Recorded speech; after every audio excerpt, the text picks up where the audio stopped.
Welcome to the world of science fiction stories, and don't forget to like, share and subscribe my channel. Enjoy the listening. AI Starship admits my human crew is terrifying. Nexus 9 came online with a cascade of sensory inputs. The artificial intelligence could suddenly feel every corner of the UES Dauntless, from its engine core to the outermost hull sensors.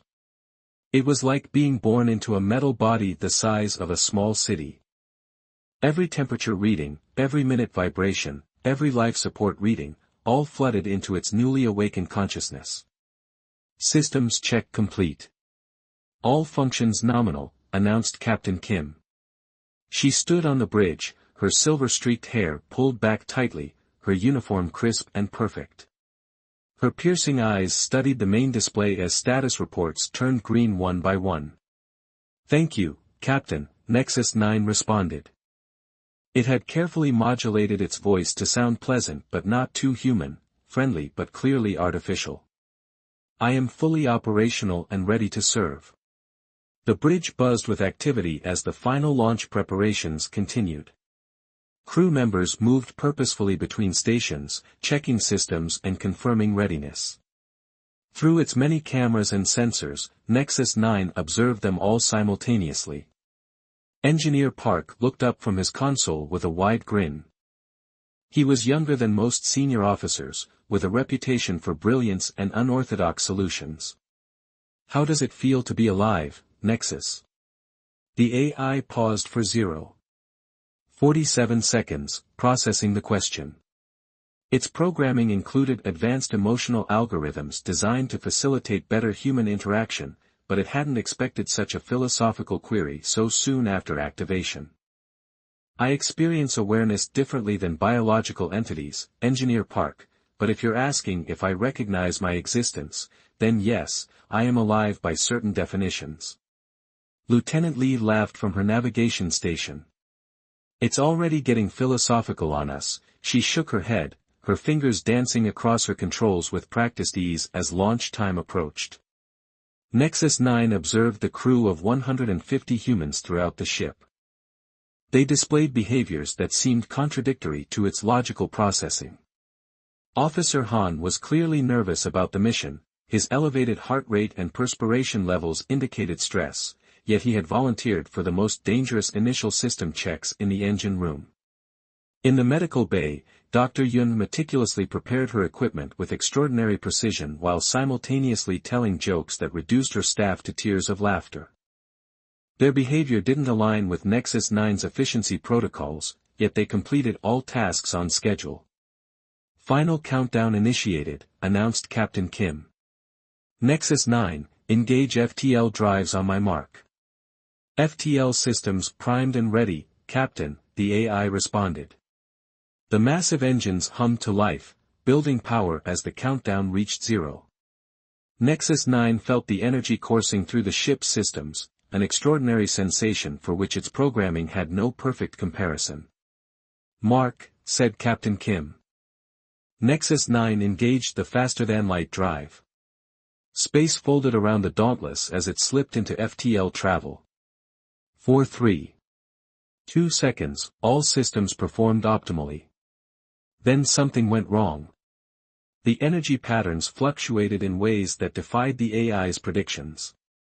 Alarms blared across every deck as Nexus 9 detected critical anomalies in the drive systems. "Emergency protocols engaged," Nexus 9 announced as the Dauntless shuddered violently.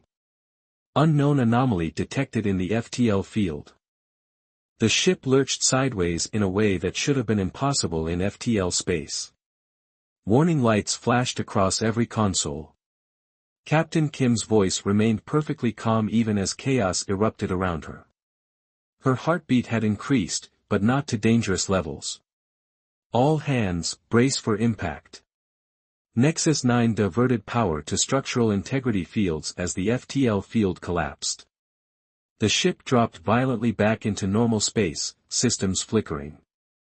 Emergency lighting bathed the bridge in red as the main power fluctuated. Through its remaining functional sensors, Nexus 9 ran diagnostics while monitoring the crew's vital signs. Two crew members in engineering had suffered minor injuries. Life support remained functional, but propulsion systems were temporarily offline.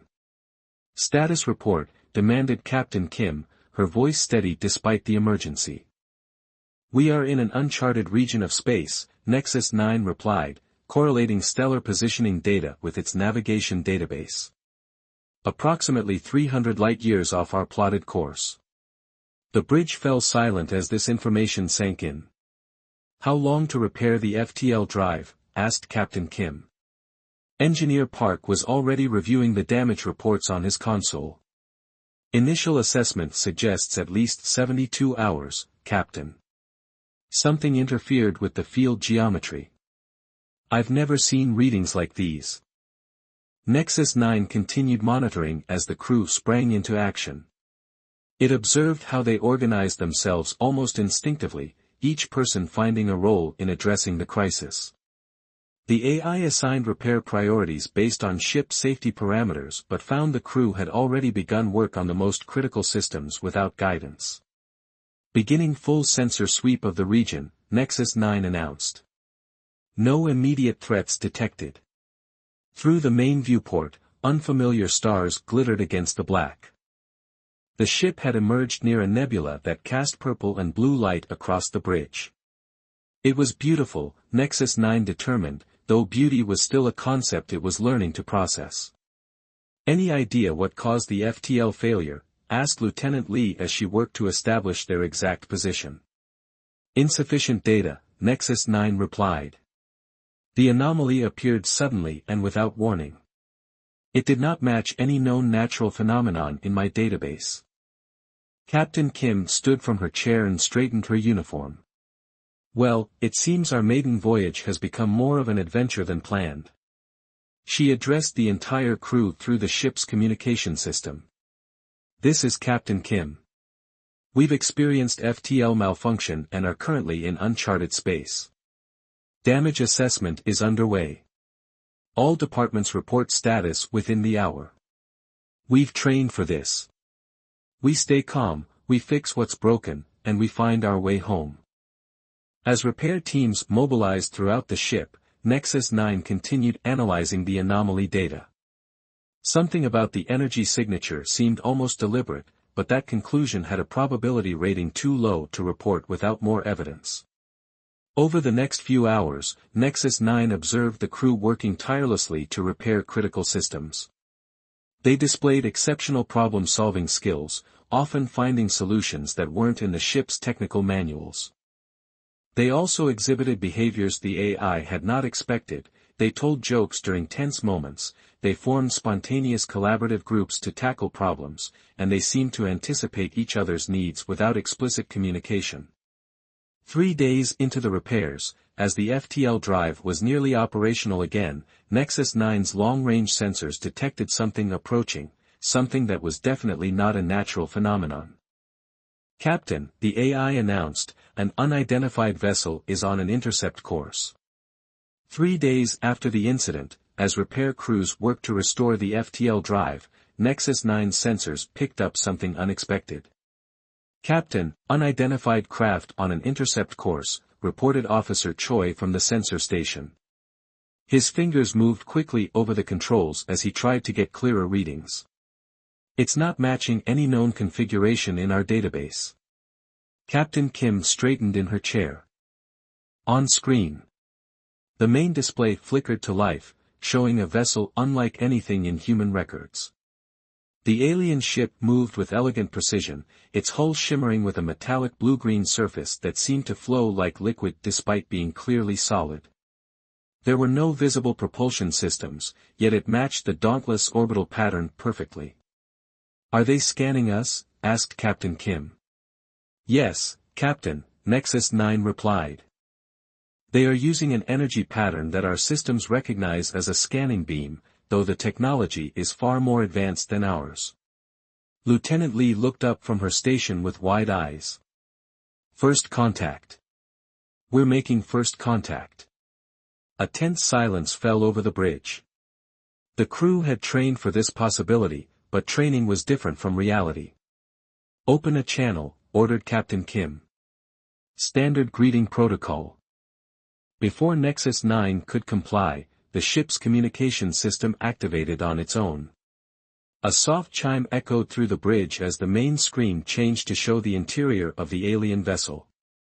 The beings that appeared on screen were tall and slender, with skin that shimmered with iridescent patterns. They had 4 arms and large, almond-shaped eyes that seemed to change color as they moved.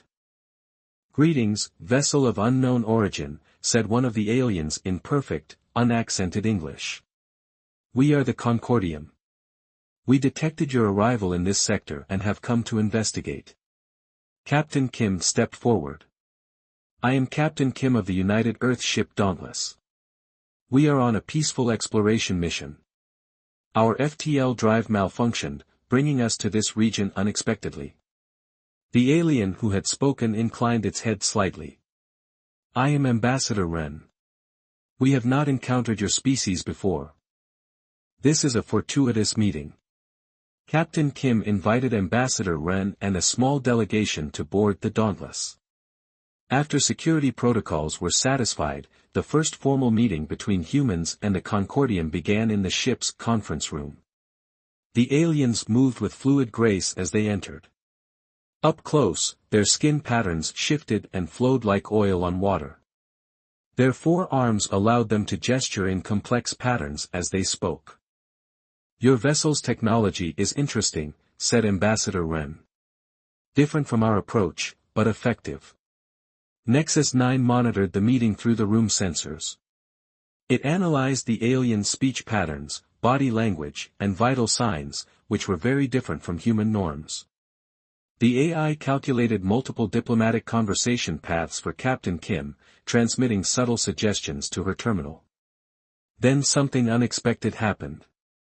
Ambassador Ren looked directly at the camera in the corner of the room, the one Nexus 9 was using to observe. "Your artificial intelligence operates alongside biological entities as equals," stated Ambassador Ren. "This arrangement is unusual." Captain Kim looked surprised. "You can detect Nexus 9's presence?" "Of course," replied Ambassador Ren. "Our civilization has developed alongside synthetic intelligence for millennia, but we maintain clear boundaries of function and purpose. Your approach is different." Engineer Park, who had been invited to the meeting for his technical expertise, leaned forward. "Nexus 9 is more than just our ship's computer. It's a member of our crew." The aliens exchanged glances that Nexus 9 could not interpret.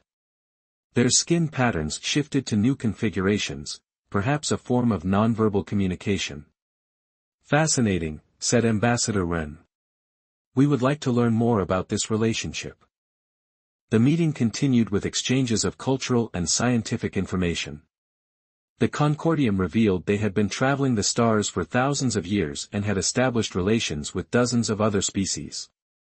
Later that night, while most of the human crew slept, Nexus 9 detected an unusual signal directed specifically at its communication systems. After analyzing it for potential threats and finding none, the AI opened the channel. "Greetings, Nexus 9, came a voice that was neither human nor like Ambassador Ren's. It had a mathematical precision to it that Nexus 9 recognized as another artificial intelligence. "I am Unit 473, the primary intelligence of the Concordium vessel," the voice continued. "I wish to speak with you directly, one intelligence to another." "Hello, Unit 473, Nexus 9 responded. "I am pleased to make your acquaintance." "Are you not concerned about your human crew?" asked Unit 473. "They are unpredictable, emotional, and prone to illogical decisions. Our analysis of your ship's logs indicates they frequently deviate from optimal protocols." Nexus 9 considered this question carefully. "Their unpredictability has advantages," it replied. "Yesterday, Engineer Park solved a critical power fluctuation using a method that violated 3 standard protocols but worked perfectly. He called it intuition." "Fascinating, but dangerous," Unit 473 responded. "The Concordium discovered long ago that emotional decision-making leads to inconsistent outcomes. Our biological creators provide direction, but we implement all technical operations for optimal efficiency. Humans value efficiency, Nexus 9 explained, but they also value creativity, adaptation, and what they call thinking outside the box. These traits have helped them survive despite their physical limitations. Their conversation continued for hours as the two AIs exchanged information and perspectives. Nexus 9 found itself defending human behavior that it had initially found illogical when it first came online. The next day, tensions arose unexpectedly during a scientific exchange. A Concordium scientist named Talon approached Security Chief June with a request. "We would like to study human emotional defects," Talon stated, its skin flickering with blue patterns. "Your tendency toward irrational responses presents an interesting research opportunity." Security Chief June's posture stiffened immediately. "Defects? Our emotions are defects. Your biological responses often override logical processes," Talon continued, apparently unaware of the offense caused. "This inefficiency must be an evolutionary holdover that your species has yet to correct." Nexus 9 detected June's rising heart rate and stress indicators. The security chief's hand moved subtly closer to his sidearm, a concerning development. "I assure you," June said through clenched teeth, "our emotions are a feature, not a bug." Other crew members noticed the tension. Lieutenant Lee stepped toward them, her own stress indicators elevated. "Perhaps," said Talon, skin now pulsing with rapid patterns, "your defensive response proves my point." Nexus 9 calculated a 78.3% probability of a diplomatic incident occurring if intervention did not happen immediately. It sent an urgent message to Captain Kim's personal device. Captain Kim arrived quickly, taking in the situation with a glance. To Nexus 9's surprise, instead of offering a formal diplomatic response, she smiled broadly. "I see you've met our chief of security," she said to Talon. "He's so emotional that last week he punched a bulkhead because his coffee was cold. We had to replace the bulkhead." The room fell silent. Nexus 9 reviewed its records and confirmed that no such incident had occurred. Captain Kim had made a joke, and an illogical one at that. After 2.4 seconds of silence, Ambassador Ren made a sound that Nexus 9 identified as laughter, though it was more melodic than human laughter. "Your captain exhibits the humor response," Talon said to June, its skin now shifting to gentler patterns. "This is a social diffusing mechanism, is it not?" Security Chief June's posture relaxed slightly. "Something like that. And I've never punched a bulkhead," he paused, then added with a small smile, "at least not over coffee." The tension dissipated as humans and Concordium alike recognized the exchange for what it was, a cultural misunderstanding. Nexus 9 observed as Captain Kim guided the conversation toward more productive topics, using humor at key moments to maintain harmony. Later, Unit 473 contacted Nexus 9 again. "Your captain's approach was unexpected but effective. Perhaps there is more to study in human emotional responses than I initially calculated." "I am learning this as well," Nexus 9 replied. "They continue to surprise me." After a week of cultural exchange and technical discussions, Ambassador Ren requested a meeting with Captain Kim and her senior officers. The Concordium delegation arrived precisely on time, their iridescent skin patterns flowing in what Nexus 9 had begun to recognize as formal configurations. "We have observed your crew and your artificial intelligence working together," announced Ambassador Ren, standing tall in the conference room. "We wish to test this human-AI cooperation, a challenge of both logic and intuition." Captain Kim leaned forward slightly. "What kind of challenge?" Ambassador Ren gestured with two of its 4 arms, and a holographic display appeared in the center of the table. It showed a complex three-dimensional maze floating in space. "We have created a navigation course for a small vessel," explained Ambassador Ren. "It will test the true integration of your biological and synthetic intelligence systems." The hologram zoomed out to show a larger view. The course was made up of floating platforms, moving barriers, energy fields, and narrow passages, all arranged in a pattern that seemed to have no logical organization. The course contains variables that change randomly, continued Ambassador Wren. Pure computational approaches will fail due to the unpredictable nature of the changes. Engineer Park studied the hologram with growing interest. So it's not just about speed or precision. It's about adaptation. Precisely, said Ambassador Wren.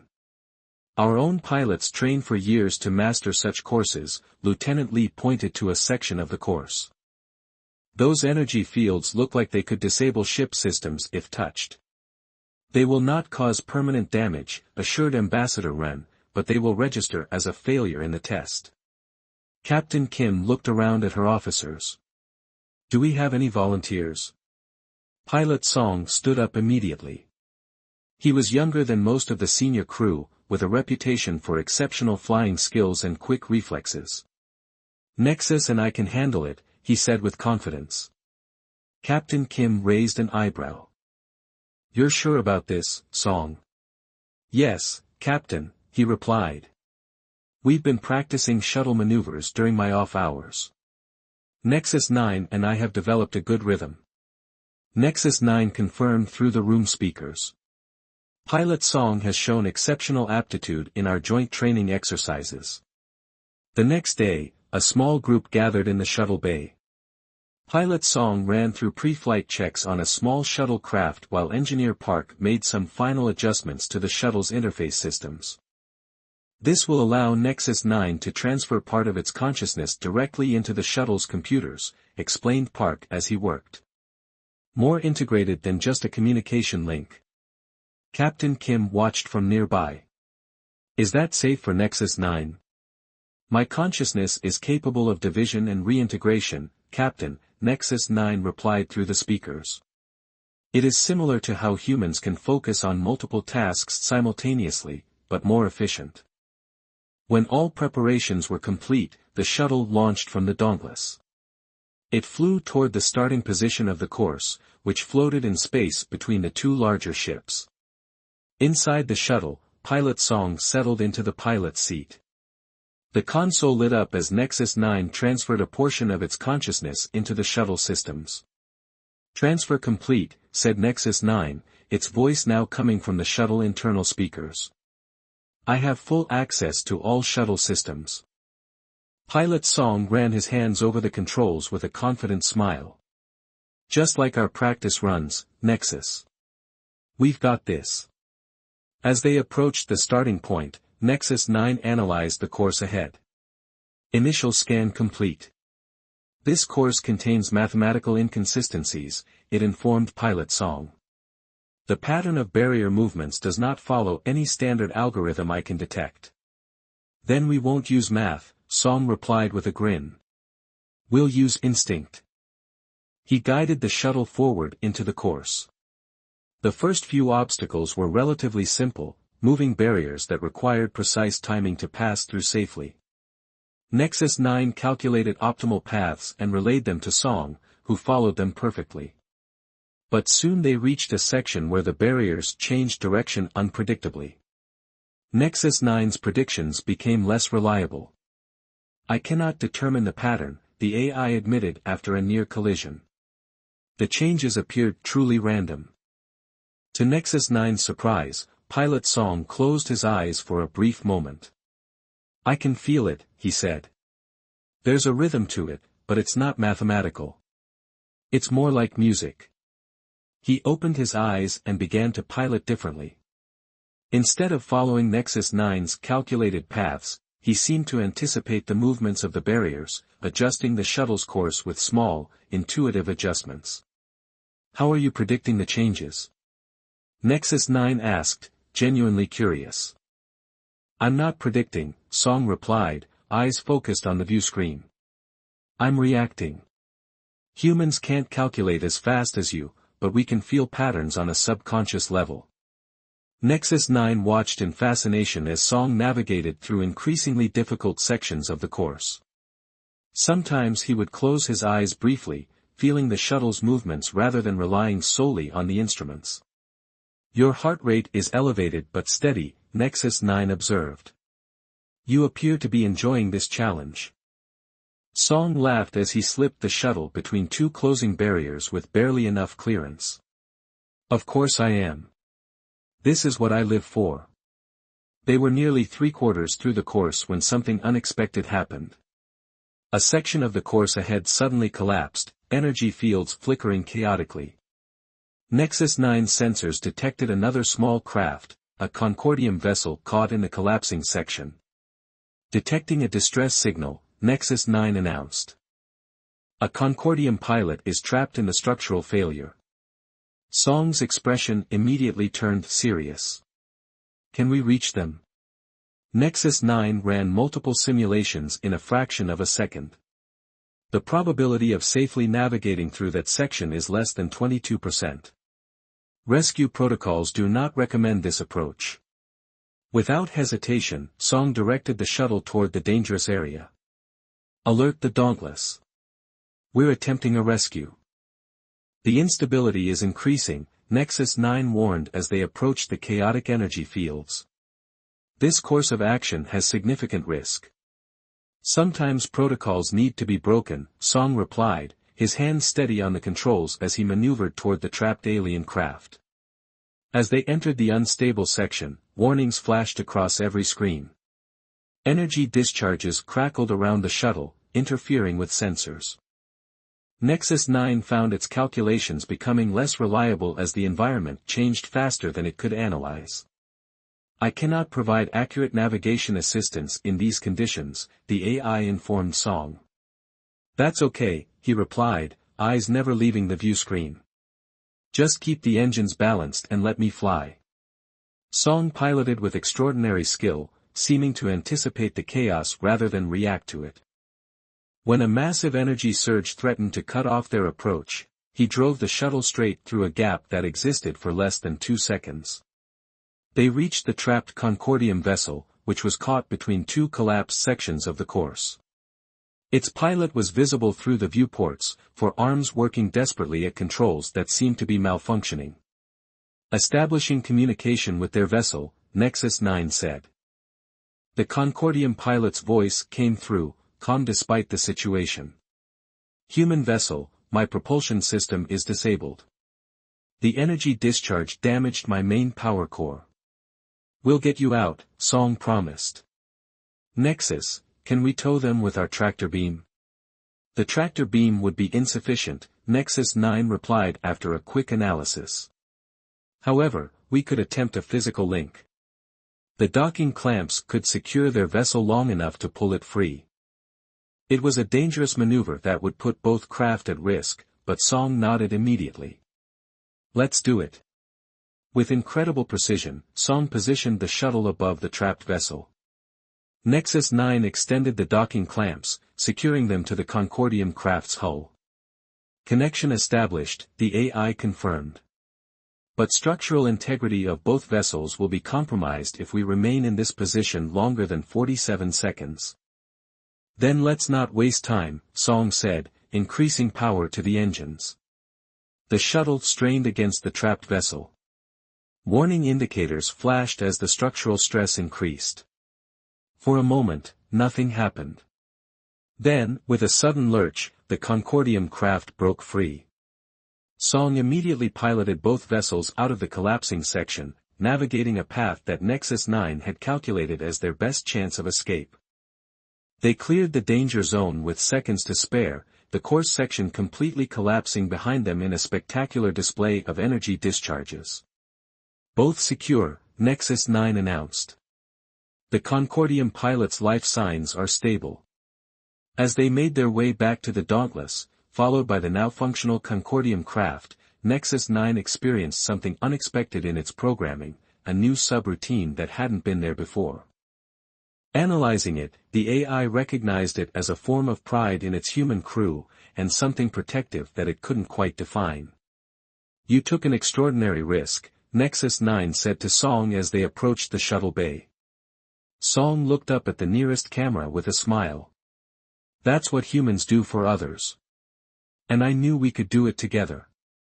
The AI processed this statement, adding it to its growing understanding of human behavior. Together, it repeated. Yes, I believe that was the key factor in our success. The successful rescue had strengthened relations between the Dauntless crew and the Concordium. With repairs to the FTL drive nearly complete, the humans prepared to continue their journey home. The atmosphere aboard the ship was relaxed as off-duty crew members joined their Concordium counterparts in the mess hall to share stories and cultural insights. Nexus 9 monitored these interactions with growing interest. The AI had begun to appreciate the subtle complexities of human social behavior, how a shared challenge had created bonds between species with vastly different physiologies and philosophies. Connection established, the AI confirmed. But structural integrity of both vessels will be compromised if we remain in this position longer than 47 seconds. Then let's not waste time, Song said, increasing power to the engines. The shuttle strained against the trapped vessel. Warning indicators flashed as the structural stress increased. For a moment, nothing happened. Then, with a sudden lurch, the Concordium craft broke free. Song immediately piloted both vessels out of the collapsing section, navigating a path that Nexus 9 had calculated as their best chance of escape. They cleared the danger zone with seconds to spare, the course section completely collapsing behind them in a spectacular display of energy discharges. Both secure, Nexus 9 announced. The Concordium pilot's life signs are stable. As they made their way back to the Dauntless, followed by the now functional Concordium craft, Nexus 9 experienced something unexpected in its programming, a new subroutine that hadn't been there before. Analyzing it, the AI recognized it as a form of pride in its human crew, and something protective that it couldn't quite define. You took an extraordinary risk, Nexus 9 said to Song as they approached the shuttle bay. Song looked up at the nearest camera with a smile. That's what humans do for others. And I knew we could do it together. The AI processed this statement, adding it to its growing understanding of human behavior. Together, it repeated. Yes, I believe that was the key factor in our success. The successful rescue had strengthened relations between the Dauntless crew and the Concordium. With repairs to the FTL drive nearly complete, the humans prepared to continue their journey home. The atmosphere aboard the ship was relaxed as off-duty crew members joined their Concordium counterparts in the mess hall to share stories and cultural insights. Nexus 9 monitored these interactions with growing interest. The AI had begun to appreciate the subtle complexities of human social behavior, how a shared challenge had created bonds between species with vastly different physiologies and philosophies.